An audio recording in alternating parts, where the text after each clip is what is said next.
How panic attacks can be debilitating and what to do about it. Ever had those moments when your brain decides to throw an impromptu anxiety party? Maybe your heart starts to race, you get sweaty all over, and you even feel like you can't breathe or think clearly. Panic attacks can be nerve-wracking. They crash in like they own the place and turn your world into a roller coaster of terror. But the good news is, there's always a way out. Here is how panic attacks can be debilitating and what to do about it. 1. Take deep breaths. When it comes to dealing with panic attacks, deep breaths can be a real superhero because it directly affects both the physical and psychological symptoms of panic. A panic attack usually begins suddenly and is accompanied by a tornado of racing thoughts. When it strikes, your heart begins to race like it's training for a marathon, even though you're not actually running anywhere. It also makes your muscles tense and stiffen up. This is where deep breaths come in. Deep breathing flips the script on your body's relaxation response, which is basically the opposite of the fight or flight response that triggers panic attacks. When your body senses that you're taking slow, deep breaths, it starts to calm down and release those feel-good chemicals that counteract stress and anxiety.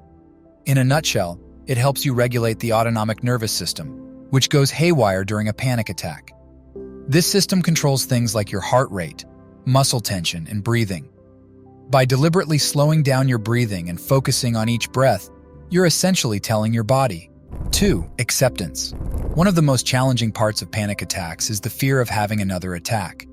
This fear can lead to a cycle where you become terrified of the physical sensations associated with panic attacks.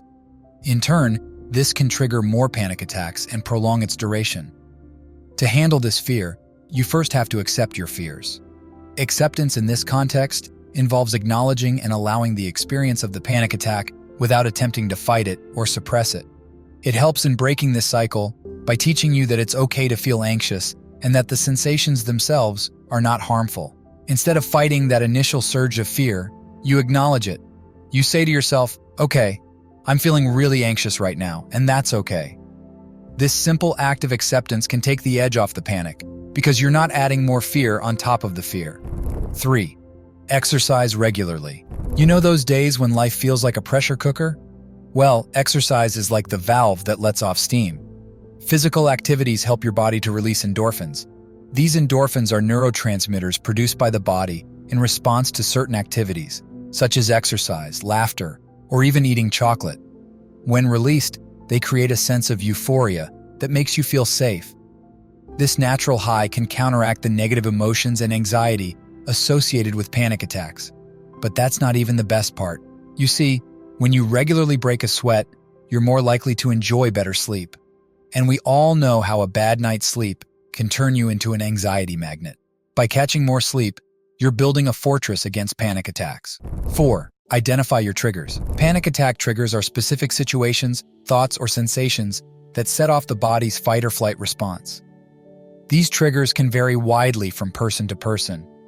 They may include stress, certain phobias, traumatic experiences, specific places or situations, and even physical sensations like a rapid heartbeat. No matter what your trigger may be, you can take proactive steps to reduce their occurrence when you are able to pinpoint what factors trigger your panic attacks. To identify your panic attack triggers, start by keeping a panic attack journal. Whenever you experience a panic attack, record the date and time of the panic attack, the location where it occurred, and the exact thing you were doing before the panic attack started.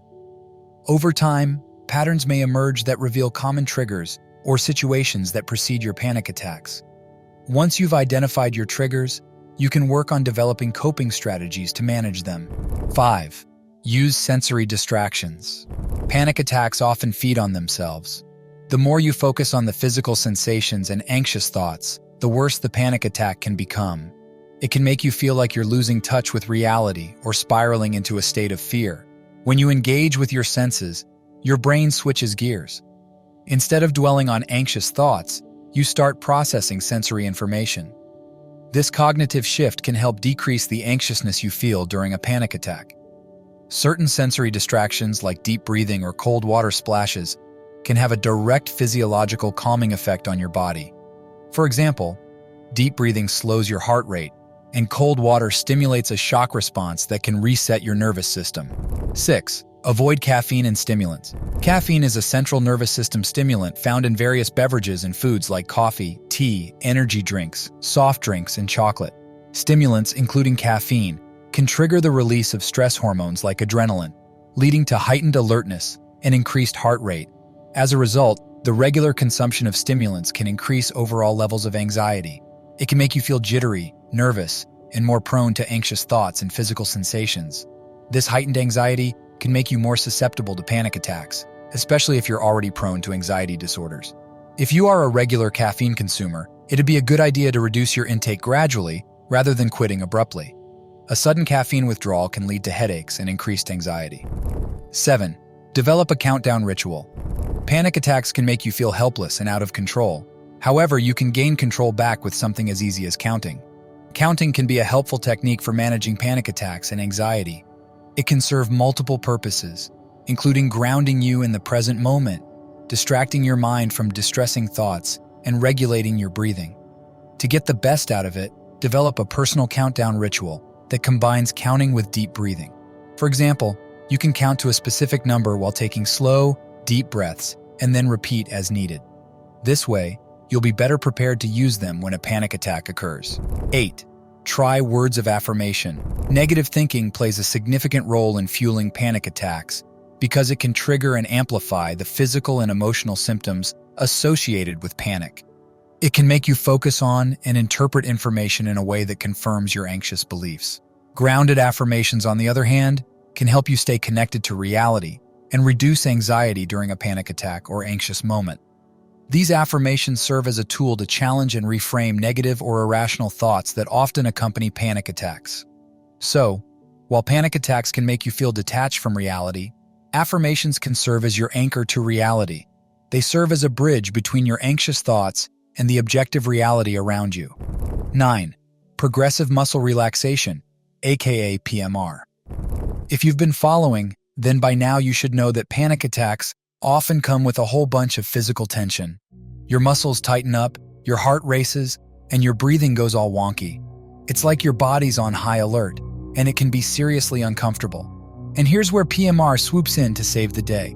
Think of PMR as a little workout for your relaxation muscles.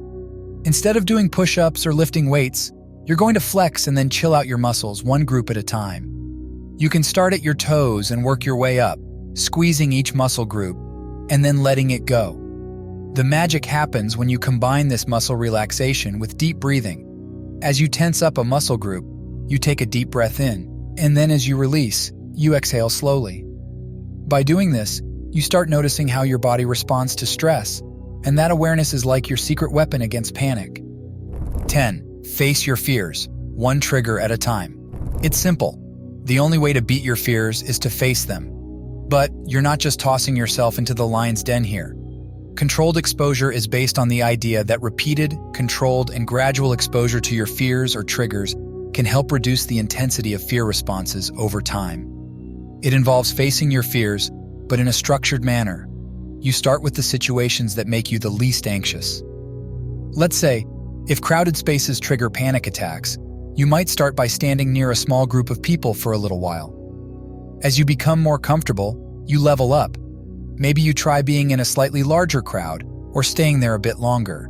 The idea is to gradually expose yourself to what you fear, but in a controlled and manageable way. In the end, remember that managing panic attacks often requires a combination of strategies and techniques, and what works best for you may evolve over time. Thank you for watching this video. If you like what you saw, please like and subscribe to the MindScope channel. Also, please share this video with those you think could benefit from the information covered. You never know, someone may need to hear something we discussed in this video.